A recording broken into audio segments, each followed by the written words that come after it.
Public లో meeting లో bottle విసిరి తన అక్కసును వెళ్లగక్కారు ఆసిఫాబాద్ ఎమ్మెల్యే కోవాలక్ష్మి. ఎన్నికల సమయంలో ప్రత్యర్థి నేతల మధ్య ఆరోపణలు వివాదాలు సహజం. ఎన్నికల తరువాత అభివృద్ధి ఎజెండాగా ఉండాలి. కానీ కొమరంభీం జిల్లా జన్కాపూర్లో రేషన్ కార్డుల పంపిణీ కాంగ్రెస్ నేత శ్యామ్ నాయక్ పై వాటర్ బాటిల్ విసిరారు ఎమ్మెల్యే కోవాలక్ష్మి. అక్కడున్న వారంతా షాక్ అయ్యారు.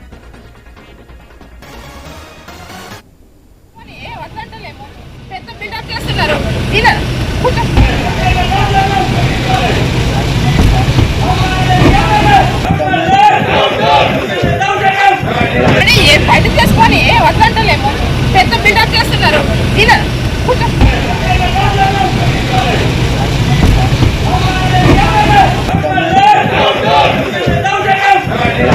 బయట చేసుకొని వద్దంటలేము, పెద్ద బిల్డప్ చేస్తున్నారు.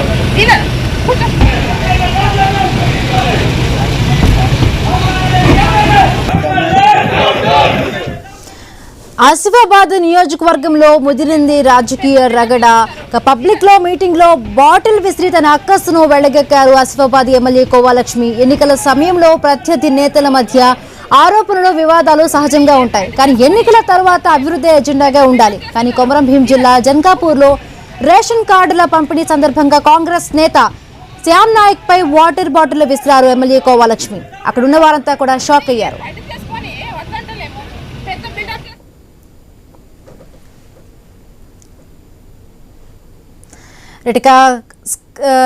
చూస్తున్నాం క్లియర్ గా కూడా విజువల్స్ లో కాంగ్రెస్ నేతపై వాటర్ బాటిల్ ను విసిరారు ఎమ్మెల్యే కోవాలక్ష్మి. సో వీళ్ళిద్దరి మధ్య అసలు ఎందుకు గొడవ జరిగింది? సో జనరల్ గా కూడా ఎలక్షన్స్ అప్పుడు కూడా ఇలాంటివి జరుగుతూ ఉండుంటాయి. బట్ రేషన్ కార్డుల పంపిణీలో ఈ గొడవ జరిగినట్టుగా తెలుస్తుంది. రైట్, పూర్తి అప్డేట్స్ తెలుసుకునే ప్రయత్నం చేద్దాం. మా కరెస్పాండెంట్ శ్రీనివాస్ లైవ్ లో అందిస్తారు. శ్రీనివాస్, అసలు గొడవకు దారితీసిన సిచ్యువేషన్స్ ఏంటి? ఎస్ సింహబిందు, సాధారణంగా మనకు ఎన్నికల సందర్భంలో మాత్రమే అధికార ప్రతిపక్ష నేతల మధ్యనైతే వివాదాలను అయితే చూస్తూ ఉంటాం. తరచూ ఒకరిపైన ఒకరు మాటలు యుద్ధాలు చేసుకుంటే సందర్భాలు అయితే ఉంటాయి. కానీ ఓవైపు ఇటు ఎన్నికలు అయితే ప్రస్తుతానికి అయితే లేవు.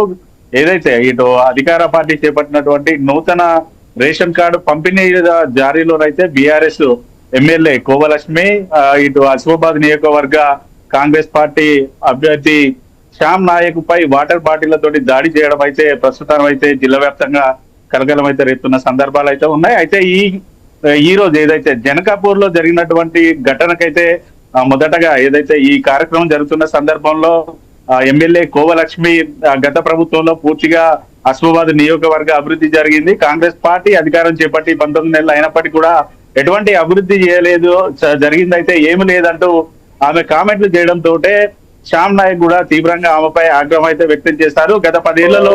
గత బీఆర్ఎస్ హయాంలో 10 ఏళ్లలో ఎటువంటి అభివృద్ధి ఇక్కడ జరిగింది? మీరు 5 ఏళ్లుగా ఎమ్మెల్యేగా ఇక్కడ పనిచేశారు. మీ హయాంలో ఎంత అభివృద్ధి జరిగింది? పూర్తి స్థాయిలో ఆదివాసీ గుడాలు ఎక్కడ కూడా అభివృద్ధి చెందిన దాఖలాలు లేదంటూ కూడా ఆయన ఇటు కోవాలక్ష్మిపై అయితే ఫైర్ అయిన సందర్భాలు అయితే ఉన్నాయి. అయితే కేవలం ఈ రాజకీయ రగడ అనేది ఈ రోజు అయితే మొదలైంది అయితే కాదు. ఈ ఇద్దరి మధ్య 2018 అసెంబ్లీ ఎన్నికల నుంచి కూడా కోవాలక్ష్మి శ్యామ్ నాయక్ మధ్యనైతే ఈ వివాదం అయితే ముదిరిన నేపథ్యాలు అయితే ఉన్నాయి. అయితే 2018 అసెంబ్లీ ఎన్నికలకు ముందు ప్రస్తుత కాంగ్రెస్ పార్టీ నియోజకవర్గ ఇన్ఛార్జ్ గా ఉన్న శ్యామ్ నాయక్ ఇటు బీఆర్ఎస్ పార్టీలో గతంలో కొనసాగారు. ఆయన సతీమణి రేఖా శ్యామ్ నాయక్ కూడా ఖానాపూర్ ఎమ్మెల్యేగా 2014లో పోటీ చేశారు, గెలుపొందారు. 2018 ఎన్నికల్లో కూడా ఆమె పోటీ చేసి గెలుపొందిన సందర్భాలు ఉన్నాయి. అయితే 2014లో తెలంగాణ రాష్ట్ర ఆవిర్భావం తర్వాత మొట్టమొదటిసారిగా రేఖా శ్యామ్ నాయక్ కావచ్చు, కోవాలక్ష్మి కావచ్చు, ఇద్దరు కూడా నూతనంగా ఎమ్మెల్యే అభ్యర్థులుగానైతే 2014లో గెలుపొందారు. అయితే ఈ క్రమంలో 2018 ఎన్నికల్లో గనక కోవాలక్ష్మి గనక గెలిస్తే ఖచ్చితంగా గతంలో ఇటు కేసీఆర్ క్యాబినెట్ లో కోవాలక్ష్మికి మంత్రి పదవి వస్తుందనే అక్కస్తోటే ఆమెను ఓడగొట్టడానికి కూడా శ్యామ్ నాయక్ కాంగ్రెస్ పార్టీ నేతలతో కలిసి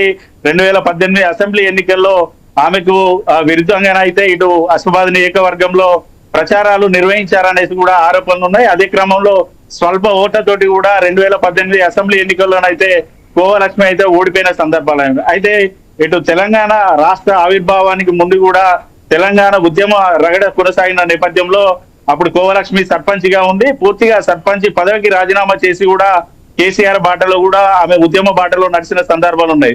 దీంతో ఇటు కేసీఆర్ దగ్గరికి ఆమెనైతే కొంతమేర ఆపై పాజిటివ్ ఒపీనియన్ ఉంది. ఖచ్చితంగా రెండోసారి కోవలక్ష్మి కనుక ఎమ్మెల్యేగా గెలిస్తే ట్రైబల్ మినిస్టర్ పదవి వస్తుందంటూ కూడా 2018లో ఇటు పార్టీ నేతలు కూడా చెప్పిన సందర్భాలు ఉన్నాయి. ఈ క్రమంలో ట్రైబల్ మినిస్టర్ పదవిని ఆశించినటువంటి రేఖాశ్యామ్ నాయక్ కూడా ఆ పదవిని అయితే మంత్రి పదవిని అయితే ఆశించారు. ఈ క్రమంలో ఇక్కడ ఏదైతే కోవలక్ష్మి ఓటమి చెందడానికి కూడా శ్యామ్ నాయక్ పూర్తిగా పనిచేసినట్టుగా కూడా కోవలక్ష్మి వర్గీయులు కావచ్చు, స్థానికంగా ఉన్న నేతలు కూడా చెప్తా ఉంటారు. అయితే ఈ క్రమంలో 2023 అసెంబ్లీ ఎన్నికలు వచ్చే సమయానికైతే రేఖాశ్యామ్ నాయక్ కూడా ఖానాపూర్ నుంచి టికెట్ ఇచ్చిన సందర్భాలు లేవు.